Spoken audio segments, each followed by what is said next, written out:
Bonjour chers auditeurs, nous sommes à la deuxième vidéo de la prédication sur les chemins de succès et la réussite. Dans la précédente vidéo, je vous expliquais qu'il y a une différence vocabulaire entre succès et réussite, car par définition, la réussite est un type de succès. En effet, le succès ne fait pas de différence morale entre les moyens pour l'atteindre, seul le résultat importe, tandis que la réussite est définie comme étant le bon succès. Étant établi que le succès est juste les résultats, la tâche que je me suis assignée est surtout d'exposer plusieurs chemins que les hommes utilisent pour atteindre des résultats afin que vous puissiez choisir parmi eux. Nous avons ici parlé de l'équation du succès qui expliquerait les facteurs du succès. Pour atteindre la vidéo précédente, veuillez cliquer la boîte de dialogue rouge qui s'affiche. Aujourd'hui, je vous expliquerai comment l'équation du succès s'établit et pourquoi elle est ainsi écrite. Ensuite, nous en ferons l'application pratique qui guidera vos choix. On y va. L'adage dit « vouloir, c'est pouvoir ». Expression qui fait encore référence aux écrits de Nicolas Machiavel, penseur italien de la Renaissance. Bien qu'à l'origine ce fût une expression immorale qui servait de prétexte à beaucoup de choses, nous considérerons plutôt le sens qu'elle a actuellement dans la pensée populaire, c'est-à-dire c'est la volonté et la motivation qui entraînent le succès. Ce sera notre première équation. Succès égale volonté. Un de mes enseignants, un jour, m'a fait remarquer que cette définition est insuffisante, car la volonté seule ne suffit pas, car des milliers de personnes ont des rêves, mais peu réussissent, car ils ne font aucune action pour transformer leurs idées en réalité physique ou ne produisent pas suffisamment d'efforts pour vaincre les obstacles qui viennent contre eux. Ils restent dans un rêve qui ne se réalise jamais. Il faut donc ajouter au facteur d'action qui prend le dessus sur des événements qu'il a appelés contraintes. Ce qui établit une autre équation comme suit. Succès égale volonté moins contrainte. Cependant, l'impact d'une telle écriture de l'équation sur notre mémoire visuelle est moins important que l'introduction de la notion d'effort, qui est plus reconnue par notre esprit comme un symbole plus évocateur de notre responsabilité à agir. D'où l'équation est corrigée comme suit. Succès égale volonté plus effort. En outre, j'ai constaté qu'il peut advenir des événements indépendants de notre volonté qui peuvent détruire nos efforts, par exemple le décès ou une catastrophe naturelle ou une sécheresse inattendue. J'appellerai ces événements imprévus, ce qui établit une troisième équation comme suit. Succès égale volonté plus effort plus imprévu. Finalement, j'ai personnellement observé des personnes à succès. Le succès ne vient jamais seul. Il a des conséquences. Ce qui établit l'équation finale comme suit. Succès plus conséquences égale volonté plus effort plus imprévu. Cette équation est juste une métaphore pour dire que le succès dépend de notre volonté, créant de l'action soutenue par un effort ayant résisté aux imprévus, et ce succès a des conséquences dépendant des facteurs qui l'ont construit. D'autres penseurs pourront bien établir leur propre équation du succès. Je vous encourage à le faire aussi. Essayez d'établir chez vous en réfléchissant un peu ce que peut être le succès pour vous. Le décor étant planté, nous allons analyser ensemble, sans tabou, de notre point de vue, 4 voies qui mènent à des succès. Le mysticisme, le sexe, le travail primordial et le travail dans la grâce. Pour tous ces éléments, nous passerons par un raisonnement inductif, c'est-à-dire nous partirons de faits qui ont été vécus et entendus afin d'illustrer les chemins en question et ouvrir la voie à des perspectives. Le mysticisme. Beaucoup de personnes ont eu du succès grâce au mysticisme. Que nous croyons ou pas au mysticisme, nous parlerons de faits que nous avons entendus. Ces nouvelles racontent que des personnes ont obtenu des résultats escomptés en utilisant le mysticisme. En Afrique, il s'agit de pratiques exécutées à la suite d'une consultation auprès d'un marabout ou toute autre personne qui aurait un contact avec le monde surnaturel. Dans votre pensée, un marabout, c'est cela. Pas toujours. De nos jours, c'est quelquefois un homme bien placé dans la société, avec beaucoup de relations, qui vous proposera de venir dans son club, où on vous apprendra à vous construire un réseau fort. Il ne vous demandera rien d'autre que de faire sans discuter tout ce que le groupe vous demandera et vous serez en paix. Dans ce genre de club, la plupart du temps, vous aurez accès à un poste convenable et vous monterez rapidement des échelons jusqu'au jour où on vous demandera de donner quelque chose en retour. Allons sur les faits. Un exemple de moyen mystique pour obtenir de l'argent sont ceux utilisés par des personnes appelées communément brouteurs en Côte d'Ivoire. Le 29 octobre 2015, le site ivoirien Afrimag publie un article dans lequel se trouve la vidéo du témoignage d'un brouteur. Ce jeune brouteur ivoirien, surnommé Gattuso Inter, se confesse dans une église parlant des sacrifices humains qu'il a fait et le sort réservé à sa mère. Dans la vidéo, on peut l'entendre dire « Je donnais des organes aux marabouts, aux féticheurs, pour chercher la gloire, pour arnaquer sur Internet. Mon dernier sacrifice, c'était ma mère que je voulais donner pour avoir la gloire. » Rappelons notre équation du succès. Succès plus conséquence égale volonté plus effort plus imprévu. Dans ce cas de figure, le succès, c'est l'obtention d'une quantité abondante d'argent. L'effort, c'est un don en retour qui peut être un sacrifice sur sa personne, par exemple l'acquisition d'une infirmité, un sacrifice sur une autre personne, par exemple des organes d'autrui, la vie d'autrui et beaucoup d'autres choses. On peut se demander comment un homme peut arriver, par exemple, à voler un bébé pour le sacrifier. Veuillez savoir une chose, la conscience humaine se tue progressivement. C'est un processus dont je donne un scénario type. On te demandera d'abord d'apporter une souris morte. C'est pour que tu puisses dépasser le blocage de manipuler un être vivant mort. On te demandera ensuite de capturer une souris vivante et ensuite de l'égorger. C'est pour que tu puisses dépasser le blocage de tuer un être vivant. On te demandera ensuite de capturer un chien vivant et ensuite de l'égorger avant d'extraire tel ou tel organe. C'est pour que tu puisses dépasser le blocage de le faire sur un être vivant plus familier. À ce niveau, tu auras certainement commencé à bénéficier de beaucoup d'entrées d'argent et on te dira que tu ne peux faire demi-tour de peur de devenir fou ou autre chose.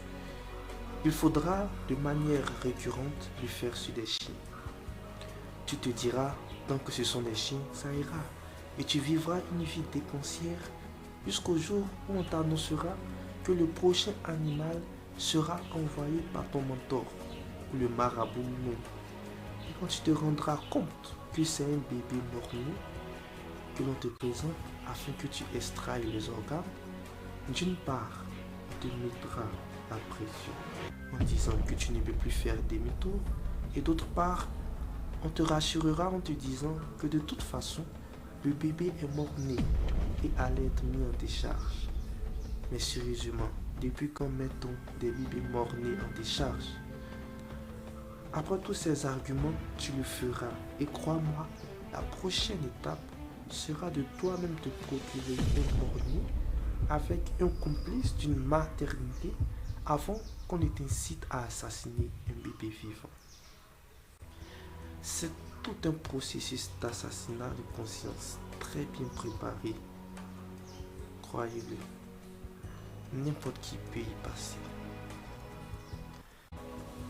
Les imprévus, soyez-en sûrs, les personnes qui prennent la voie du mysticisme font généralement confiance en leur système pour se charger des imprévus. Dans leurs pensées, leurs efforts et leurs sacrifices te protègent suffisamment des imprévus. Vrai ou faux? Je dois avouer que ma connaissance est limitée sur la manière dont la voie du mysticisme s'y prend pour gérer les imprévus. Je vous inviterai à faire vos recherches personnelles pour votre culture, mais ce que je sais, c'est que lorsque l'imprévu arrive, c'est qu'on en est déjà aux conséquences.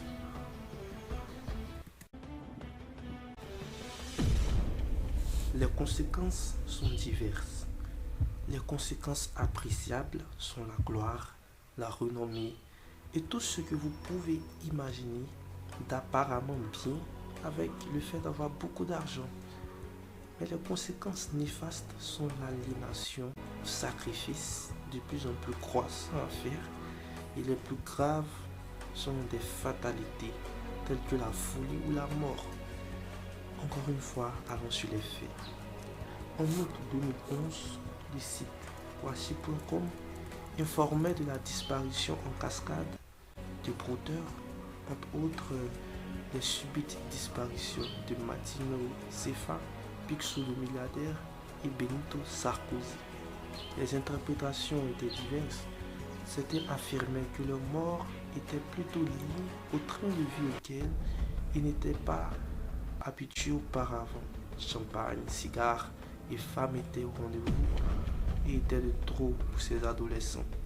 L'immensité de leur richesse a fini par déborder la réserve de vie et comme conséquence immédiate, la mort.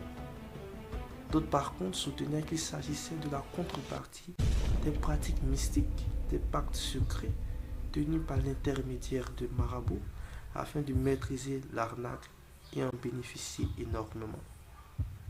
Le même site informait en avril 2016 de la disparition soudaine dans la nuit du jeudi 21 au vendredi 22 avril 2016 de 3 individus assimilés à des brodeurs et une jeune fille à la suite d'une collision avec un car de transport.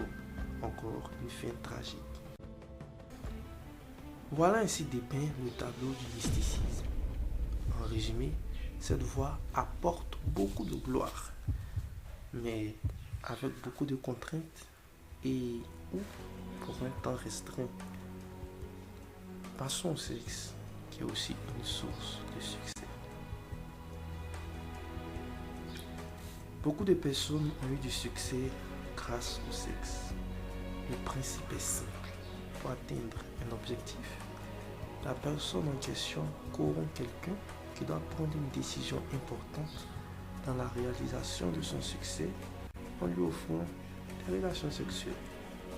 On peut très bien gravir des échelons avec le sexe, car cela a réussi à beaucoup de personnes. Rappelons notre équation du succès. Succès plus conséquence égale volonté plus effort plus imprévu. Dans ce cas de figure, le succès, c'est l'obtention du résultat escompté. L'effort, c'est offrir du plaisir sexuel à une plusieurs personnes qui sont déterminantes dans le processus d'acquisition de la chose voulue. Par exemple, avoir des relations sexuelles avec un homme ou une femme afin d'avoir un certain confort. Chez nous, on parle de gigolo, par exemple. On peut aussi coucher avec un homme ou une femme afin d'avoir un poste dans une entreprise ou avoir une promotion. Je ne parle pas de l'amour au travail qui peut arriver de manière inattendue, mais de relations à but bien ciblé. Le plus grand imprévu de cette pratique, comme toute pratique de corruption, c'est l'homme. La nature humaine est en elle-même un univers d'imprévus. En effet, la corruption se fait à l'endroit d'une personne qui doit décider de pousser le pion pour votre succès. Et l'inattendu est que cette personne elle-même ne maîtrise pas ce qui peut lui arriver. Après avoir couché avec un ou une fondée de pouvoir, il ou elle peut être démis ou démise le lendemain. Bien qu'ayant flirté avec un recruteur, il ou elle peut donner le poste à quelqu'un d'autre. La corruption est une action risquée, car votre succès dépend de quelqu'un d'autre. Aussi faudra-t-il que ce que vous avez à offrir soit toujours top, car si quelqu'un donne mieux, cette personne prendra ce que vous pensiez acquis.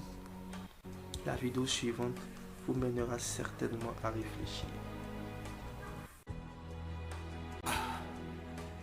Écoute, Angel. Ils t'ont pas viré, c'est déjà pas mal. Toutes ces personnes riches aiment s'amuser avec leur pouvoir. On peut rien y faire. Arrête de mentir. Je veux connaître la vérité. Tu veux tout savoir? Ok. Ils ont décidé de donner leur chance à de nouveaux talents. C'est tout.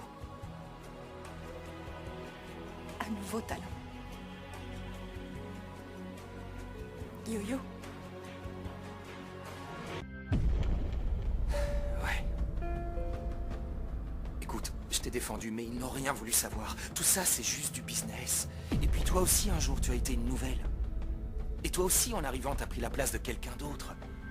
Tu sais, ce que veut la boîte, c'est un retour sur investissement. Ça fait à peine 2 mois qu'elle travaille ici. Je sais. Elle n'a aucune expérience. Elle a du mal à articuler convenablement. Malgré tout, je vais être franc, alors ne le prends pas mal. Yo-Yo est plus jeune que toi, elle est plus séduisante et les téléspectateurs la préfèrent. C'est tout. Et ça me convient comme ça. Et elle te convient encore plus quand tu couches avec elle.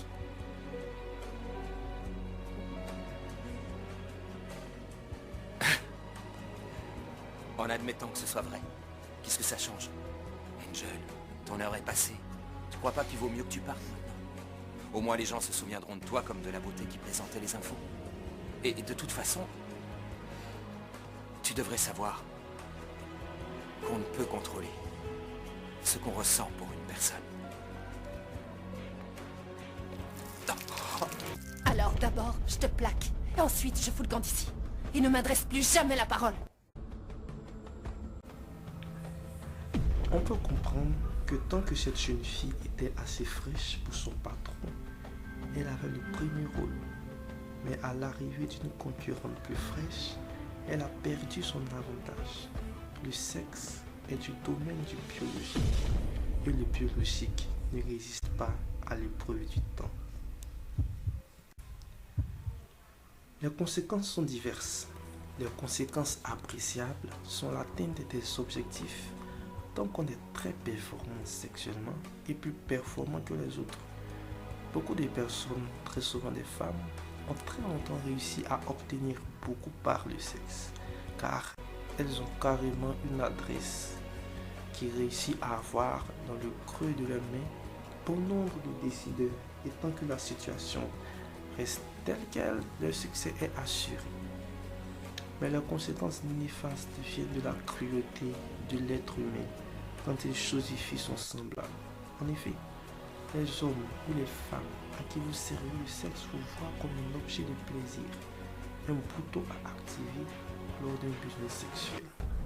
Et quand ces rapports que vous avez doivent devenir un problème ou un scandale, tout ce que vous avez servi s'uniront pour vous lâcher.